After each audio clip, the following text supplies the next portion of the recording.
तो सिंह जब दौड़ा तो ब्रह्मचारी लोग अपने सदगुरु पिपासा को पुकारते, सदगुरु महाराज रुकिए रुकिए, ये सिंह जो है दहाड़ रहा है, हम लोगों के ऊपर टूट पड़ा है, खदेड़ रहा है।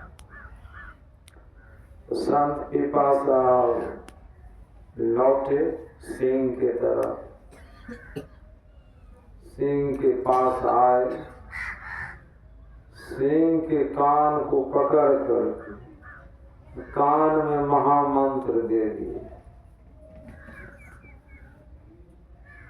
सिंह के पास सब चला जाएगा। भगवान बुद्ध कहते हैं कि हे मनुष्यों, सिंह के पास जाने से तुम भयभीत न होना, यह पराक्रम की परीक्षा है। कोई पराक्रमी नहीं, सूरवीर ही सिंह के पास जा सकता है। जा करके देखिए, कान पकड़ करके महामंत्र दे दिया। एक सप्ताह के अंदर में वो सिंह मर गया और वही सिंह जो है मनुष्य शरीर धारण करके इस भारत की धरती पर संत नरसिंह मेहता के रूप में आया। सिंह ही संत नरसिंह मेहता बना। तो संत का जिनको महामंत्र मिल गया, आशीर्वाद मिल गया, वरदान मिल गया, गुरु महाराज कहते हैं प्रवचन में कि पूरे संत से एक चींटी तक को भी दुख नहीं होता।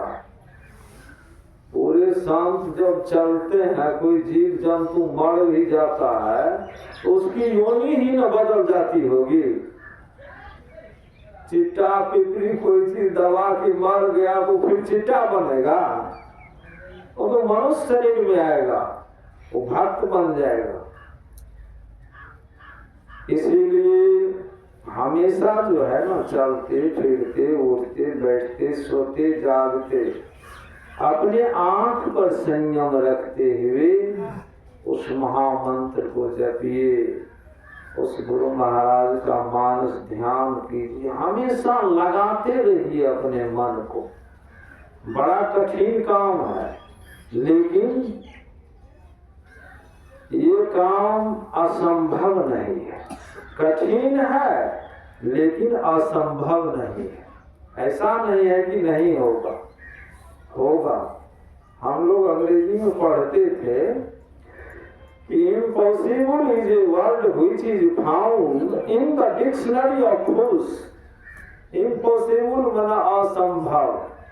नहीं, लोग कहते हैं किसी किसी काम के बारे में, ये काम इम्पॉसिबल था, असंभव है।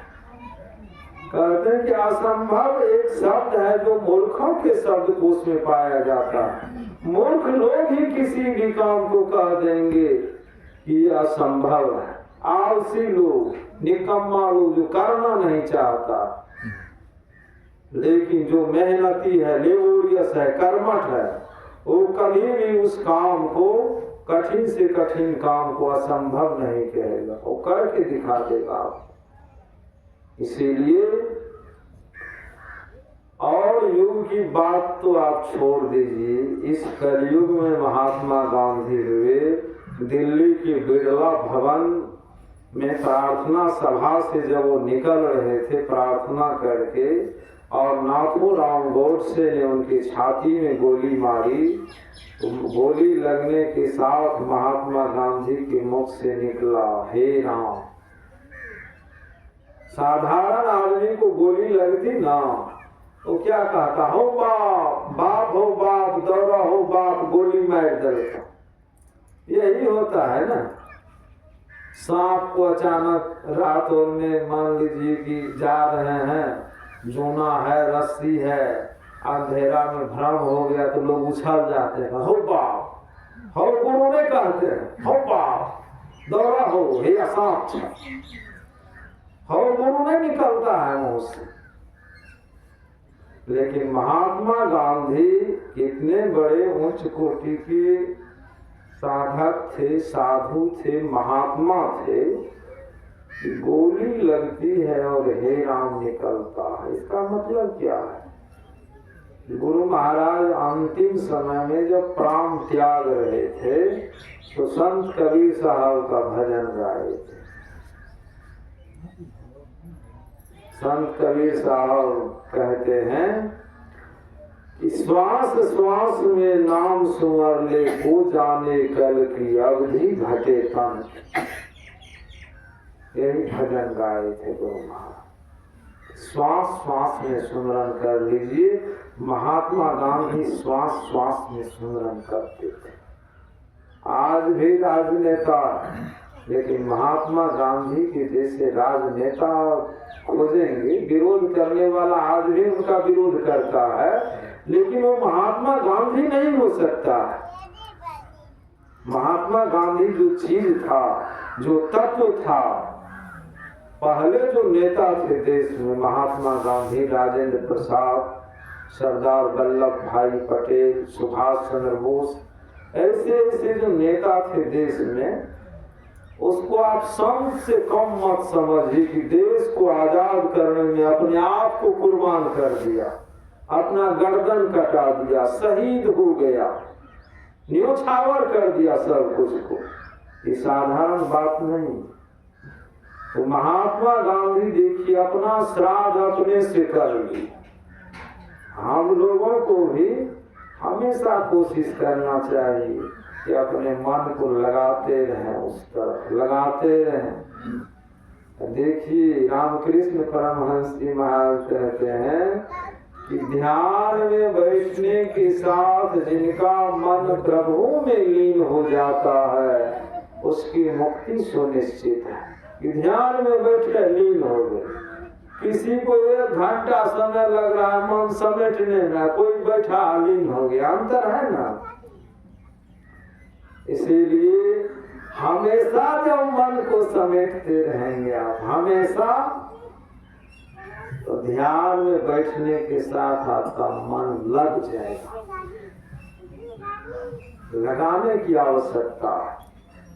और माता पिता श्रेष्ठ लोगों के सेवा की आवश्यकता, दादा दादी नाना नानी सबकी सेवा की आवश्यकता।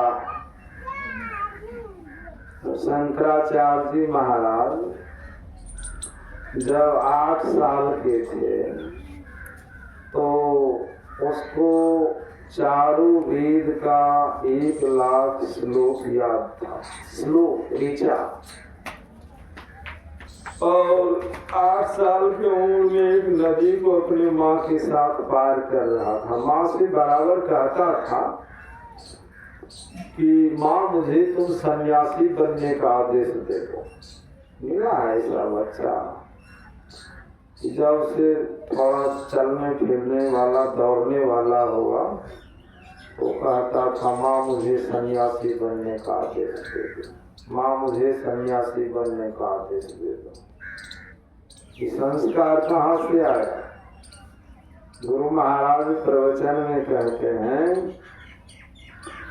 कि माता के पेट से ही संस्कार बनकर आता है, माता की पेट से ही संस्कृति बनकर आती है, माता की गोद से ही संस्कार का आरंभ होता है। और माँ के साथ जब नदी पार कर रहा था तो माँ तो उस पार चली गई, ये किनारे में जो ऊपर होते अब तब तक में मगरमच्छ इसके पैर को पकड़ लिया, पूरा इतना पानी में लेकर के इसको डुबा रहा। ये माँ से कह रहा है माँ तुम मुझे सन्यासी बनने का आदेश दो, नहीं तो मगरमच्छ डुबा कर मार देगा। माँ मुझे तुम सन्यासी बनने का आदेश दो, तुम्हारे अंदर में दया धर्म नहीं, कैसी माँ है तुम? जब तक आदेश नहीं देगी ये मगरमच्छ छोड़ेगा नहीं। हे माता तो कुमाता हो गई, सुमाता बन जाओ तुम, आदेश करो। क्या मोह ममता तुम रखी है अपने अंदर में? ममता तू न गई मेरे मन से, ममता तू न गई मेरे तन से। त्यागो मां ममता को, माँ तो रो रही है। माँ को तो लालसा है, बेटा बड़ा होगा, विवाह करेंगे, पोता का मुंह देखेंगे। अब देखिए, माँ को बेटा का मुंह देख करके संतोष नहीं है। यही संसार की माया है। कब पोता के मुंह देखो, बेटा के मुंह देख कर संतोष क्या मिला? पोता के मुंह की देखो, बेटा का मुंह देख करके संतोष कीजिए। माँ देख ली क्या, मेरे बेटा को मगरमच्छ डुबा देगा, पूरा अंदर चला गया है मूरी। तब माँ कहती जा बेटा तू सन्यासी बन जा। वैसे मगरमच्छ पैर छोड़ दिया, ऊपर आया, माँ को प्रणाम किया और कहता है कि माँ अब मैं जा रहा हूँ संन्यास धारण करने के लिए, और तुम्हारी मृत्यु से एक दिन पहले मैं आ जाऊंगा। श्री सद्गुरु महाराज की जय। कैसा बेटा है, 8 साल की उम्र में अपनी माँ से कह रहा है कि तुम्हारी मृत्यु से एक दिन पहले मैं आ जाऊंगा और अपने हाथों से मैं दाह संस्कार तुम्हारी करूंगा। माँ तो माँ है ना, माँ की दोनों आंखों से अश्रुधारा प्रवाहित हो रही। माँ तो वचन छोड़ दी है, तीर कमान से जब निकल गया है और मुख से जब जवान निकल चुका है कि जा बेटा तो सन्यासी बन जा, तो लौट नहीं सकता है। शंकराचार्य जी महाराज जाते हैं जंगल, एक पहाड़ की गुफा के द्वार पर बहुत बड़ा चट्टान रखा है, और वहां ये आवाज लगाते हैं कि है कोई गुफा के अंदर तो इस चट्टान को हटा दीजिए। अंदर से आवाज आती है कि तुम कौन बोल रहे हो? ये बोलता है कि मैं शंकर बोल रहा